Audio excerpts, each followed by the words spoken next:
एक बार फिर से स्वागत है आप सभी का हमारे इस YouTube चैनल पे द बेसिक कंसेप्ट क्लासेस के बायोलॉजी क्लासेस में।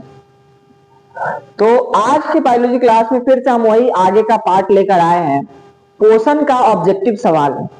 पोषण में बहुत सारा ऑब्जेक्टिव सवाल है जिसमें से चांस है कि 3 से 4 क्वेश्चन जो है इस पोषण वाले चैप्टर से आ सकता है। ठीक है, तो फिर से हम अगला सवाल देखेंगे, कल से आगे बढ़ेंगे और इसको ध्यान से देखेंगे क्योंकि ये सवाल बहुत सारा बच्चा क्या होता है याद करता है, लेकिन याद करता है, आगे याद करता है, पीछे भूलता है। लेकिन जब कुछ सवाल बार बार सुना या समझा हुआ होता है, जो सवाल समझा हुआ होता है तो जल्दी बच्चा नहीं भूल पाता है। इसलिए कोशिश करेंगे कि सवाल को थोड़ा डीपली समझाकर जो है उसका आंसर ढूंढा जाए। ठीक है, चलिए आगे बढ़ते हैं आज के most important chapter wise MCQ में। ठीक है, तो पहला क्वेश्चन है, हरे पौधों में पोषण की विधियां कहलाती है। हरे पौधे में पोषण की कौन सी विधि कहलाती है? तो पोषण का 2 विधि था, एक स्वपोषी या दूसरा परपोषी। तो हम लोग पढ़े थे कि स्वपोषी जो होता है वो अपना भोजन खुद बनाता है, स्वयं बनाता है, उसी को क्या बोलते हैं? स्वपोषी बोलते हैं। और उसका एग्जाम्पल हम लोग पढ़े थे हरे पेड़ पौधे। तो यहाँ पे हरे पौधे लिखा हुआ है, तो हरे पौधे में पोषण की कौन सी विधि कहलाएगी? स्वपोषण, परपोषण, प्राणी समभोजी या इनमें से कोई नहीं। तो कौन सा कहलाएगा? ये स्वपोषण। कौन कहलाएगा? स्वपोषण। ठीक है, अगला सवाल, प्रोटीन और इसके यौगिकों के संश्लेषण के लिए कौन तत्व अनिवार्य है?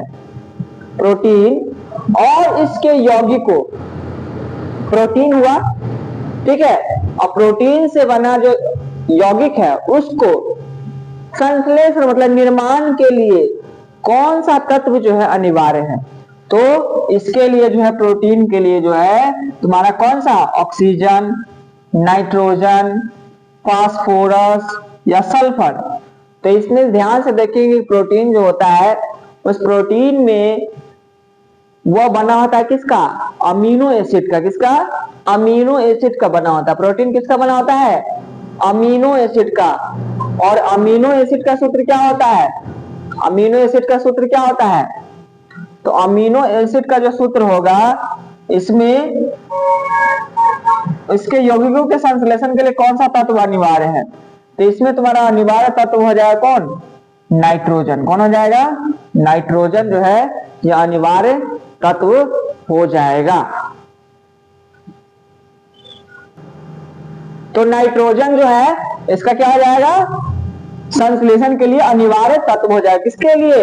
प्रोटीन के निर्माण के लिए और प्रोटीन से बने यौगिकों के निर्माण के लिए।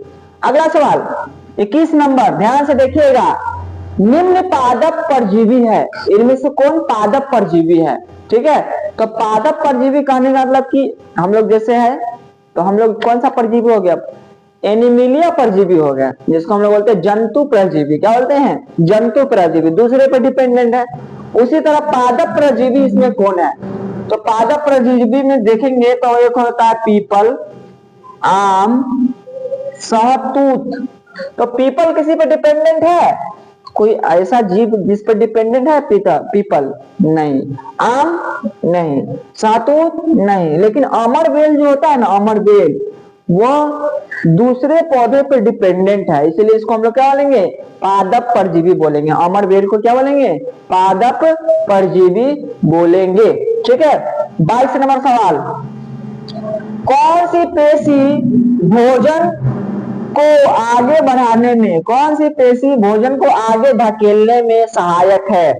कौन सी पेशी भोजन को आगे धकेलने में सहायक है?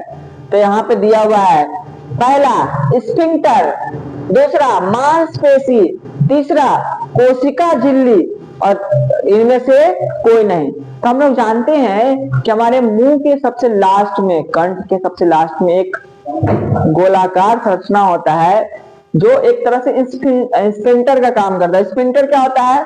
तो स्फिंक्टर मतलब वॉल को, जो कैनाल होता है उस कैनाल को ढक कर रखता है। क्या करता है? ढक के रखता है। ठीक है, और जैसे भोजन आता है उसको खोलकर भोजन को क्या धकेलने का काम करता है। तो कौन सा काम करता है? तो तुम्हारा हो जाएगा कौन सी पेशी भोजन को आगे धकेलने का में सहायक है? तो वो तुम्हारा हो जाएगा कौन सा? मांसपेशी नहीं, स्फिंक्टर हो जाएगा। क्या हो जाएगा? स्फिंक्टर। स्फिंक्टर जो है, क्या लिखा है? स्फिंक्टर होगा। हाँ, ये अलग अलग स्फिंक्टर होता है। जैसे ये ग्रास नली है, तो ग्रास नली आगे जाकर अमाशय में खुलता है। तो अमाशय में जो ग्रास नली खुलता है उसको हम लोग क्या बोलते हैं? वहां पे भी एक स्फिंक्टर होता है जिसको हम बोलते हैं ऑस्ट्रो गैस्ट्रो या ओसोफेगस और किसके बीच है? स्टमक के बीच है। तो इसको हम बोलते हैं ऑस्ट्रो गैस्ट्रो स्फिंक्टर। ठीक है, मतलब ग्रास नली और अमाशय के बीच में स्फिंक्टर को बोलते हैं ऑस्ट्रो गैस्ट्रो स्फिंक्टर। ठीक है, तो कहने का मतलब है कि स्फिंक्टर का काम होता है खाना को आगे धकेलना, खाना को आगे धकेलना। ठीक है, 23वां सवाल देखेंगे। 23 नंबर, पत्ती के क्रॉस सेक्शन पर हरे रंग की बिंदु क्या है? अगर मान लो पत्ता है, ठीक है, तो पत्ता को जो है ना अगर जांच करते हैं हम लोग, उसका अगर जांच पड़ताल करते हैं तो दो तरह से सेक्शन करते हैं। एक होता है ट्रांसवर्स सेक्शन और एक होता है क्रॉस सेक्शन। ट्रांसवर्स मतलब पत्ता जैसा है उसी लाइन पे। ठीक है, जैसे मान लो अगर ये पत्ता है, ये पत्ता अगर आपका है, तो अगर हम ऐसे काटेंगे तो ये जाएगा तुम्हारा क्या? क्रॉस सेक्शन हो जाएगा। क्या हो जाएगा? क्रॉस। लेकिन हम पत्ता को ऐसे काटेंगे तो ये हमारा कौन? Transverse section. ठीक है, तो बोला क्रॉस सेक्शन अगर करेंगे पत्ता को तो इसमें हरे रंग का जो बिंदु दिखाएगा वो हरे रंग का बिंदु क्या है? तो हम लोग जानते हैं कि हरे रंग का बिंदु तुम्हारा कौन हो जाएगा? हरित लवक हो जाएगा, क्योंकि पत्ती के अंदर जो है वह हरे रंग का बंडल के रूप में हरित लवक पाया जाता है। और उस हरे रंग के बंडल जो है, खंभाकार बंडल जो होता है उसके अंदर क्या भरा होता है? हरित लवक भरा होता है। और उसी हरित लवक में क्या होता है? पर्ण हरित होता है। ठीक है, तो पत्ती को अगर क्रॉस सेक्शन करेंगे और क्रॉस सेक्शन करने के बाद जो है उसमें हरे रंग का जो बिंदु होगा उस बिंदु को हम लोग क्या बोलेंगे? हरित लवक बोलेंगे। क्या बोलेंगे? हरित लवक। ठीक है, अगला सवाल 24 नंबर, स्टार्च को तोड़ने वाला एंजाइम क्या है? स्टार्च को तोड़ने वाला, इसको हम कल बताए थे। स्टार्च को तोड़ने वाला, स्टार्च को हम लोग क्या, स्टार्च किसका प्रकार है? कार्बोहाइड्रेट का। किसका? कार्बोहाइड्रेट का। और कार्बोहाइड्रेट को इसमें कौन तोड़ेगा? तो हम बताए थे लार अमाइलेज। लार अमाइलेज, तो इसमें जो अमाइलेज जो दिख रहा है, अमाइलेज, अमाइलेज का काम है किसका? स्टार्च को तोड़ने का। स्टार्च को क्या करने का? तोड़ने का। तो हम बताए थे पिछला क्लास में कि पाचन तंत्र जो होता है, पाचन क्रिया में सहयोग करने वाले अंग जैसे मुख गुहा, ग्रास नली, अमाशय, छोटी आंत, बड़ी आंत के सम्मिलित रूप को क्या बोलेंगे? पाचन तंत्र कहेंगे। क्या कहेंगे? पाचन तंत्र। और इस पाचन तंत्र में बताए थे कि अमाशय में एगो एंजाइम पाया जाता है, सॉरी मुख गुहा में एक एंजाइम पाया जाता है, अमाशय में 2 एंजाइम पाया जाता है, और छोटी आंत में तो बहुत सारा लेकिन मेन 3 एंजाइम पाया जाता है। इसे याद रखना। मुख गुहा में कौन? लार अमाइलेज, जिसको हम लोग टाइलिन बोलेंगे। अमाशय में कौन? रेनिन, पेप्सिन और रेनिन, पेप्सिन और रेनिन। और छोटी आंत में कौन हो जाएगा? Trypsin, lipase, amylase. Trypsin, lipase, amylase. तो अमाइलेज जो है ना वो खास कर किस पे काम करता है? स्टार्च पर काम करता है। स्टार्च मतलब हम लोग में जो भोजन जो हम लोग करते हैं तो अतिरिक्त मात्रा में बच जाता है क्या? ग्लूकोज। अतिरिक्त मात्रा में जो ग्लूकोज बच जाता है तो उस ग्लूकोज को जो है किसमें? ग्लाइकोजन के रूप में स्टोर करता है। अगर पूछेगा कि मनुष्य में भोजन करने के बाद अतिरिक्त मात्रा में जो ग्लूकोज बच जाता है तो उस ग्लूकोज को किस चीज में स्टोर करता है मनुष्य, ताकि उसको बाद में उपयोग कर सके। जैसे हम लोग कभी रनिंग करते हैं या कोई भी बाद में जो क्रिया करते हैं तो हमको एनर्जी जो मिलता है तो वो एनर्जी उसी ग्लाइकोजन को तोड़कर बनता है, मिलता है। तो ग्लाइकोजन को जो है मनुष्य में मनुष्य में या जंतु में स्टोर करके रखा जाता है। उसी तरह पेड़ पौधा में जो अतिरिक्त मात्रा में ग्लूकोज जो बनता है पेड़ पौधा में, तो उसको स्टोर करके रखा जाता है किसमें? स्टार्च के रूप में। किसके रूप में? स्टार्च के रूप में। और यही स्टार्च जो है पौधा जब रात में प्रकाश संश्लेषण नहीं करता है तब इसका इस्तेमाल करता है। तो स्टार्च को तोड़ने वाला एंजाइम कौन हो जाएगा? अमाइलेज हो जाएगा। कौन हो जाएगा? एमाइलेज। ठीक है। तो जैसे बताया था रेनिन, तो रेनिन जो है किसमें पाया जाएगा? आमाशय में। ठीक है। और इसका काम क्या है? दूध के प्रोटीन को पचाना। पेप्सिन, ये भी आमाशय में पाया जाता है, रेनिन और पेप्सिन। पेप्सिन का काम क्या है? अघुलनशील प्रोटीन को या अघुलनशील प्रोटीन को किसे बदलना? पेप्टोन में बदलना। किसे बदलना?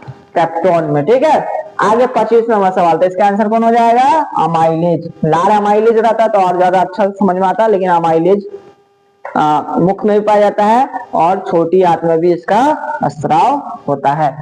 25 नंबर सवाल, वसा अम्ल और ग्लिसरॉल का अवशोषण कहाँ होता है? तो हम लोग पोषण में अगर देखा जाए, ये भोजन पचने के बाद क्या होता है? जब भोजन पच जाता है तो पचने के बाद छोटी आंत में जो है इसका अपशोषण होता है। क्या होता है? अपशोषण। छोटी आंत में एक अंग होता है, जिसको हम लोग दीर्घ रोम बोलते हैं। क्या बोलते हैं? दीर्घ रोम।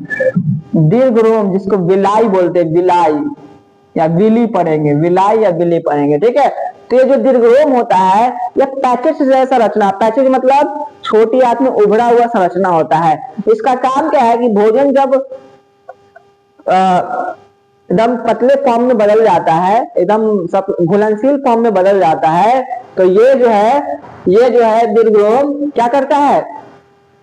भोजन में से प्रोटीन, कार्बोहाइड्रेट, विटामिन, मिनरल्स, उसी तरह वसीय अम्ल और ग्लिसरॉल को क्या करता है? अपशोषित करता है। क्या करता है? अपशोषित करता है। तो ये जो अपशोषित करता है, तो जो विटामिन है, प्रोटीन है, मिनरल्स है और कार्बोहाइड्रेट है, उसको जो है अपशोषित करके किसको देता है? रक्त नलिका को दे देता है। रक्त नलिका मतलब खून की नलिका को दे देता है, और खून की नलिका जो है हृदय में ले जाता है उसको, सारा विटामिन, प्रोटीन और मिनरल्स को, और फिर वो जो हार्ट है हमारा पूरे बॉडी में उसको क्या करता है?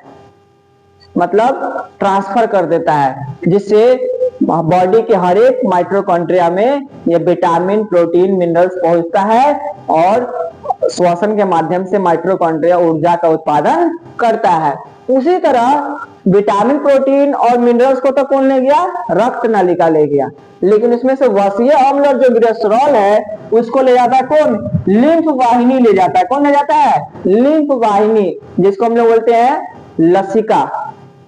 लसिका जो बहता है, लिम्फ जो बहता है, वह एक पीला सा चिपचिपा द्रव होता है, जिसका एक रक्त के समांतर ही उसका नलिका होता है, जिसका काम है क्या करना?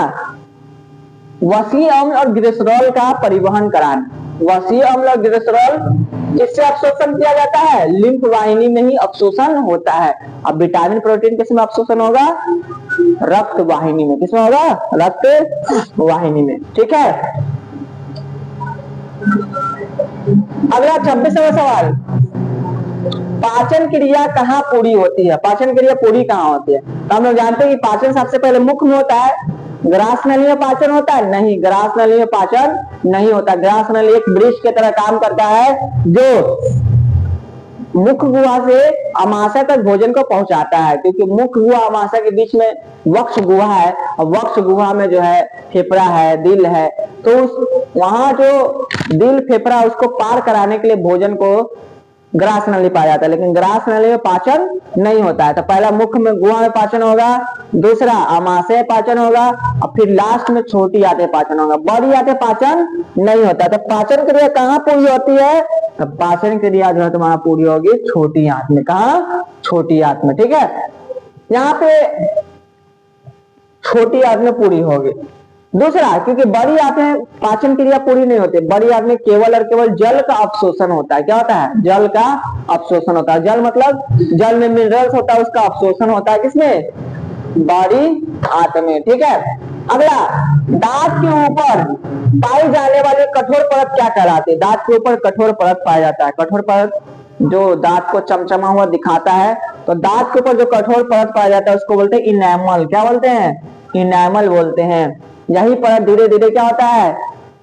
क्षय हो जाता है, मतलब यह परत धीरे धीरे हट जाता है, जिससे दांत का चमक कम हो जाता है। तो दांत का चमक किससे होता है? इनेमल के। इनेमल दांत का ऊपरी परत है। दांत का ऊपरी परत क्या कहलाएगा? इनेमल। क्या कहलाएगा? इनेमल। ठीक है।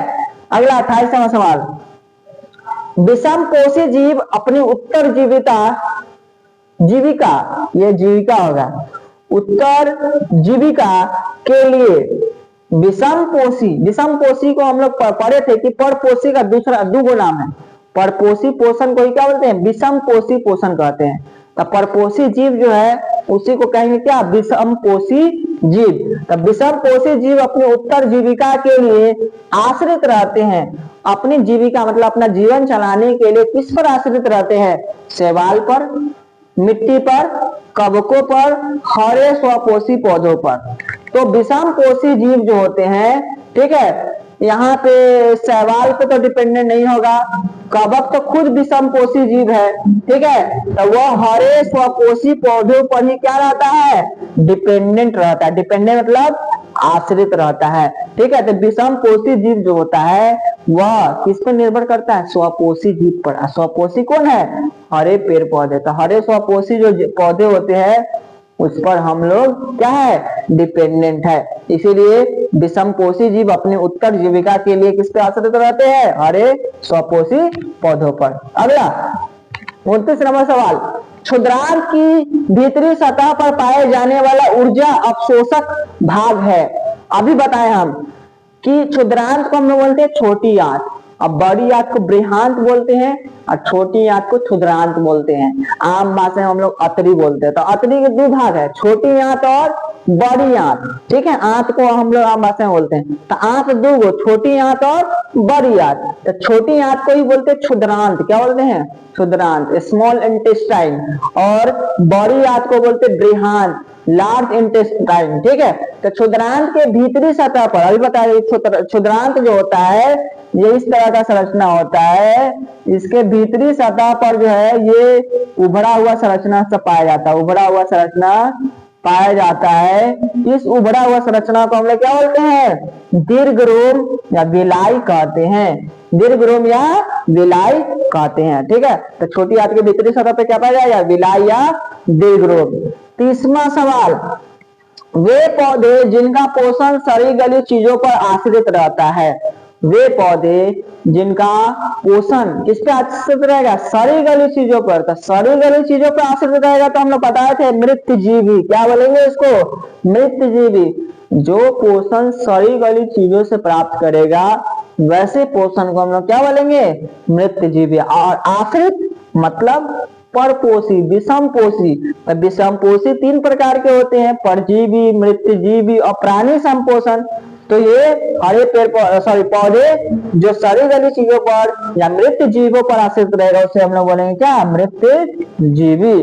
तो ये आपका कुछ इंपॉर्टेंट महत्वपूर्ण सवाल है। इसको आप एक बार 2 बार करके देखिएगा, आसानी से याद हो जाएगा और साथ ही साथ सवाल को समझते भी चलेंगे, जिसमें हम लोग बहुत सारा बात पढ़ा चुके हैं। जैसे स्वपोषी क्या होता है, परपोषी क्या होता है, सारा बता दिया। प्राणी संपोषण को प्राणी संभोजी बोलते हैं। ठीक है। यहाँ पे परजीवी बता चुके हैं। यहाँ पे आपको जो है पत्ती में क्रॉस सेक्शन हरित लवक क्या बता चुके हैं कि हरित लवक क्या होता है? पत्ती के अंदर जो होता है गोलाकार, ठीक है, अनेक संरचना पाई जाती है। ठीक है। उसी को हम लोग क्या बोलते हैं? हरित लवक बोलते हैं। ठीक है। तो यहाँ पे ये सारा सवाल जो है ऑब्जेक्टिव मेन सवाल है, इसको आप एक बार देख लीजिएगा और इसको दिमाग में उतारने का कोशिश करिएगा। ये इंपॉर्टेंट है इसलिए इसको हमने बताया है और इसको आप लोग कोशिश करिएगा कि बार बार देख के याद कर लीजिए 2x के स्पीड में। धन्यवाद।